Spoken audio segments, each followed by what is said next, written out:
Assalamualaikum warahmatullahi wabarakatuh. Selamat siang anak-anak. Bagaimana kabar kalian hari ini? Apakah sehat? Kalau sehat, alhamdulillah. Kalau ada yang sedang sakit, doakan saja biar cepat sembuh. Baik, untuk memulai pada pembelajaran kali ini, Bapak ingin mengajarkan kalian materi tentang menghindari ghibah dan melaksanakan tabayun. Ada yang penasaran apa itu ghibah dan tabayun? Lihat slide berikutnya.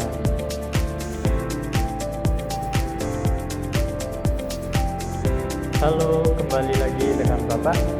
Nah, pertama itu ketika sebuah video yang belum jelas kebenarannya muncul di beranda kita, mengapa dorongan untuk membagikan seringkali lebih besar daripada keinginan untuk meneliti kebenaran informasi yang terlebih dahulu. Nah, sebagai siswa, kita harus meneliti kebenaran berita tersebut agar kita tidak salah kaprah, atau artinya tidak sharing atau video atau berita yang belum pasti kebenarannya. Nah, tujuan pembelajaran kali ini yang pertama yaitu peserta didik dapat mendeskripsikan bahaya ghibah dan pentingnya tabayun berdasarkan dalil Al-Quran dan hadis untuk menciptakan harmonisasi sosial. Kedua, peserta didik dapat menelaah perbedaan antara ghibah dengan kritik serta menganalisis contoh penerapan tabayun pada informasi di media sosial. Yang selanjutnya, peserta didik dapat merancang dan membuat produk kreativitas, misalnya fashion atau poster digital yang mengampanyekan gerakan anti ghibah dan pro tabayun. Nah, selanjutnya hakikat ghibah dan tabayun dalam Islam.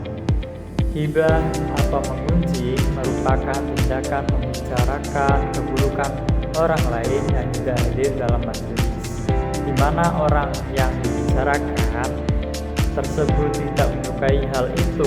Jika mengetahuinya, Rasulullah SAW menegaskan bahwa meskipun hal yang dibicarakan itu benar ada pada diri orang tersebut, tindakan itu dikategorikan sebagai ghibah yang diharamkan oleh Allah Subhanahu wa Ta'ala. Nah, selamat menonton video kali ini. Disimak baik-baik ya.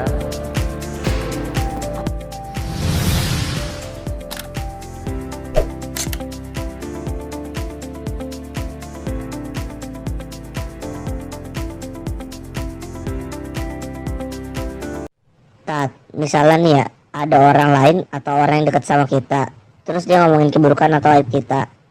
Kalau lu nih Tat, lu mau langsung marah-marah atau diemin aja? Cuy, kalau keburukan atau kesalahan kita disebut sama orang lain, ya udah bisa aja lah. Dan buat apa orang lain nyari kesalahan kita? Kan pasti bakal ditemuin. Artinya, kalau ada yang mencela kita atau menghibahi kita, itu artinya lo sama gue bener-bener manusia cuy. Bener juga ya Tat. Kalau pada diri kita nggak ada aib, namanya malaikat dong kalau kayak gitu. Iya cuy. Oh iya cuy, kalau ada yang gibahin lu gak usah marah-marah. Sebab kita memiliki dua keuntungan. Apa aja tuh Tat? Siapa tahu bisa bermanfaat. Nih cuy, yang pertama, Allah itu sedang menetapkan bahwa kita ini benar-benar manusia cuy.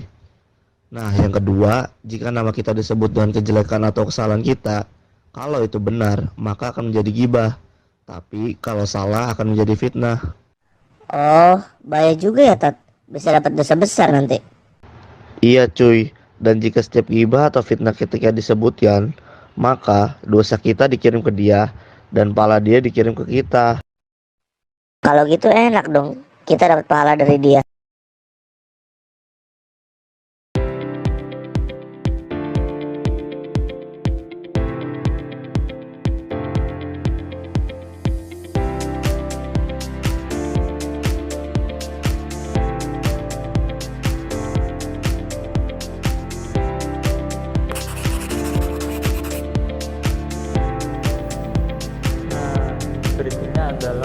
dalam Al-Quran surat Al-Hujurat ayat 12 yang berbunyi yaitu, nah, dalam bacaan surat Al-Hujurat ayat 12 yang artinya yaitu, wahai orang-orang yang beriman, jauhilah banyak prasangka, sesungguhnya sebaiknya prasangka itu dosa. Janganlah cari-cari kesalahan orang lain, dan janganlah di antara kalian yang menggunjing sebagai yang lain. Apakah ada di antara kamu yang suka memakan daging saudara yang sudah mati? Tentu kamu merasa jijik. Bertakwalah kepada Allah, sesungguhnya Allah Maha Penerima Taubat lagi Maha Penyayang. Selanjutnya materi berikutnya.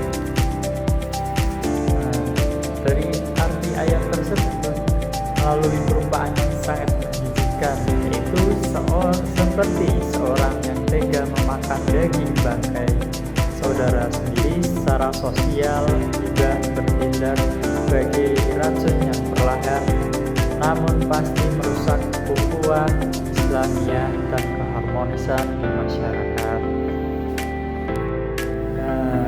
Selanjutnya yaitu pentingnya tabayun. Tabayun merupakan konsep etika Islam yang berarti meneliti, memeriksa, dan memverifikasi kebenaran sebuah informasi sebelum mencapai atau menyebarluaskan kepada orang lain. Kewajiban moral ini diperintahkan secara tegas oleh Allah Subhanahu wa Ta'ala. Dalam surat Al-Hujurat ayat 6 yang berbunyi yaitu sebagai berikut.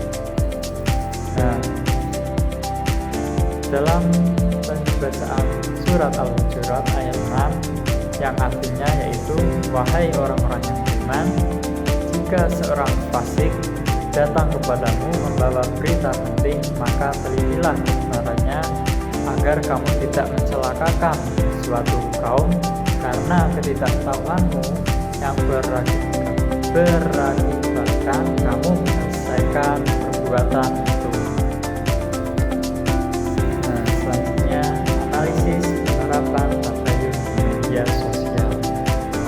Tantangan terbesar dalam menerapkan tabayun di era digital adalah kecepatan jari yang seringkali mendahului kejernihan berpikir saat merespon sebuah informasi. Untuk menerapkan tabayun di media sosial, langkah-langkah pertama harus dilakukan adalah mengambil sikap, yaitu sikap skeptis yang positif terhadap judul berita yang provokatif atau bersifat mengandung domba. Peserta didik harus mampu membedakan antara fakta objektif dengan opini buatan akun gosip, serta wajib melakukan verifikasi silang atau yang disebut cross check dengan mencari berita serupa dari minimal 2 atau 3 media massa yang seringkali yang resmi atau terpercaya. Dari video tadi Bapak akan menjelaskan sedikit kesimpulan, yaitu Al-Quran secara tegas melarang ghibah karena kejinya seperti memakan bangkai saudara sendiri dalam surat Al-Hujurat ayat 12, dan mewajibkan tabayun atau memeriksa kebenaran informasi sebelum bertindak dalam surat Al-Hujurat ayat 6. Di era modern sekarang, media sosial, kedua prinsip ini harus diterapkan dengan cara menyaring informasi sebelum membagikan dan membedakan kritik objektif dan dari gunjingan, serta selalu memikirkan dampak buruknya demi menjaga kedamaian dan persaudaraan sesama ukhuwah Islamiyah. Bagaimana anak-anak? Sudah pada paham tentang materi Bapak yang sampaikan barusan tadi lewat video, yaitu menghindari ghibah dan melaksanakan tabayun. Semisal ada pertanyaan, bisa komen di kolom komentar di bawah ini ya.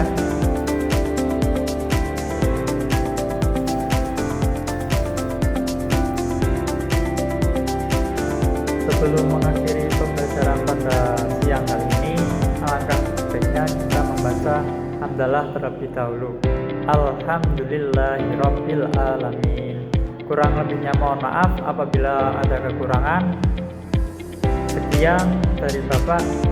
Assalamualaikum warahmatullahi wabarakatuh.